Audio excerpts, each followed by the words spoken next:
എല്ലാവർക്കും കാട്ടിലത്തെ കിച്ചണിലേക്ക് സ്വാഗതം. ഇന്ന് നമ്മള് സദ്യ സ്പെഷ്യല്, ഓണം സ്പെഷ്യലും ഒക്കെ കാളൻ കറിയാണ് ഉണ്ടാക്കുന്നത്. അപ്പൊ ഇതെങ്ങനെ ഉണ്ടാക്കുന്നത് നോക്കാം. കാള ഉണ്ടാക്കാൻ ആവശ്യമായ സാധനങ്ങള് 100 ഗ്രാം ചേന, ഒരു പച്ച നേന്ത്രക്കായ, 250 ഗ്രാം നല്ല പുളിയുള്ള തൈര്, അരമുറി തേങ്ങ ചെറിയത്, കുറച്ച് കറിവേപ്പില, 2 സ്പൂൺ വെളിച്ചെണ്ണ, 5 പച്ചമുളക്, 1/2 സ്പൂണ് ഉലുവ, 1/2 സ്പൂണ് കുരുമുളക് പൊടി, 1/2 സ്പൂണ് ജീരകം, 1/2 സ്പൂണ് കടുക്, 1 സ്പൂണ് മഞ്ഞൾപ്പൊടി, ആവശ്യത്തിന് ഉപ്പ്, 3 വറ്റൽമുളക്. നമുക്ക് അരപ്പ് റെഡിയാക്കാം. ഇതിലേക്ക് നാളികേരം ഇടാം, 4 പച്ചമുളക് ഇടാം, ജീരകം ഇടാം, കുറച്ച് തൈര് ഒഴിക്കാം. വെള്ളം ഒഴിക്കാണ്ട് ഞാൻ അരയ്ക്കാറ്, തൈര് ഇട്ടിട്ട് അരയ്ക്കും.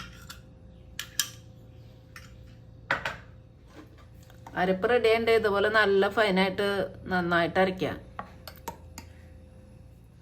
ബാക്കിയുള്ള തൈര് ഒന്നുകൂടിയും ഇതിൽ അരച്ചിട്ട് കൊണ്ടുവരാം, ഒന്നടിച്ചിട്ട് കൊണ്ടുവരാം. കായും ചേനയൊക്കെ ഇതുപോലെ കട്ട് ചെയ്യുക. കായയുടെ തൊലി കളഞ്ഞിട്ട് കട്ട് ചെയ്തിട്ട് ഇനി നമുക്ക് കായ ഇത്തിരി മഞ്ഞപ്പൊടി ഉപ്പിട്ടിട്ട് കഴുകണം, അതിൻ്റെ കായയുടെ കറയൊക്കെ പോവാൻ. ചേന പിന്നെ വെറുതെ വെള്ളത്തിൽ കഴുകിയാലും മതി. ഇത്ര ഉപ്പിടാം, കായൽ കുറച്ച് മഞ്ഞപ്പൊടി ഇടാം. ഇനി നന്നായിട്ട് കഴുകാം. കുക്കറിൽ 1/2 കപ്പ് വെള്ളം ഒഴിക്കാം. മഞ്ഞപ്പൊടി ഇടാം, ഉപ്പിടാം, 1 സ്പൂൺ ഉപ്പിടാം. ഇനി കായും ചേനയും ഇടാം. കുരുമുളക് പൊടി ഇടാം, 1 സ്പൂൺ ഇടാം.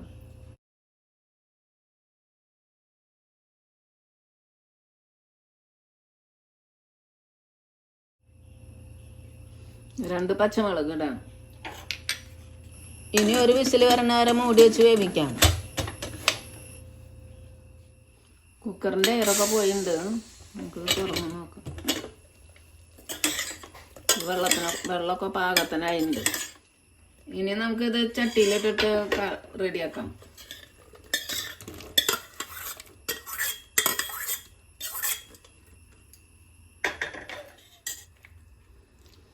ഇതിൽ ചേനയൊക്കെ വെന്തുണ്ട് നന്നായിട്ട്, ഉണ്ടോ? നന്നായി വെന്തുണ്ട്. ഇനി നമുക്കിതിൽ അരച്ച മസാല ഇടാം. കാള ഉണ്ടാക്കുമ്പോൾ അധികം വെള്ളമില്ലാണ്ടല്ലേ ഉണ്ടാക്കുക, ഞാൻ കട്ടിയായിട്ട്. ഈ അരപ്പൊന്ന് അതിലിട്ടിട്ട് മിക്സ് ആക്കാൻ.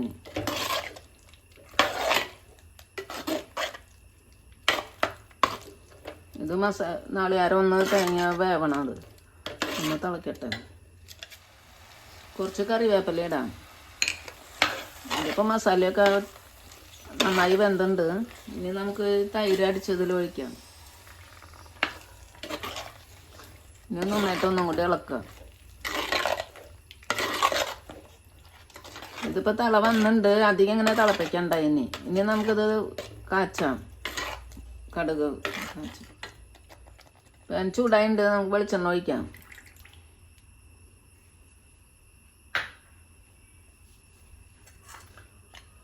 വെളിച്ചെണ്ണ ചൂടായിട്ടുണ്ട്, കടുക് ഇടാം.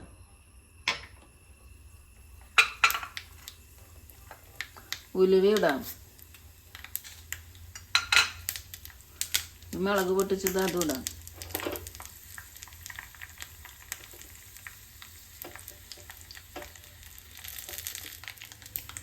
വേപ്പില ഇടാം.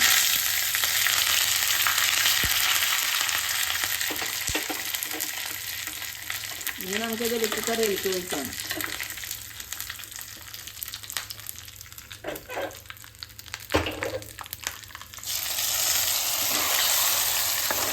നന്നായിട്ട് ഇളക്കി വയ്ക്കാൻ.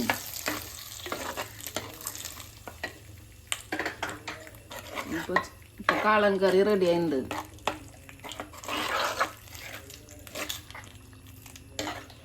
കാളൻ കറി റെഡി ആയിട്ടുണ്ട്. അപ്പം എല്ലാവരും ട്രൈ ചെയ്ത് നോക്കുക. ഇഷ്ടമെങ്കിൽ ലൈക്ക് ചെയ്യുക, ഷെയർ ചെയ്യുക, സബ്സ്ക്രൈബ് ചെയ്യുക. Thank you.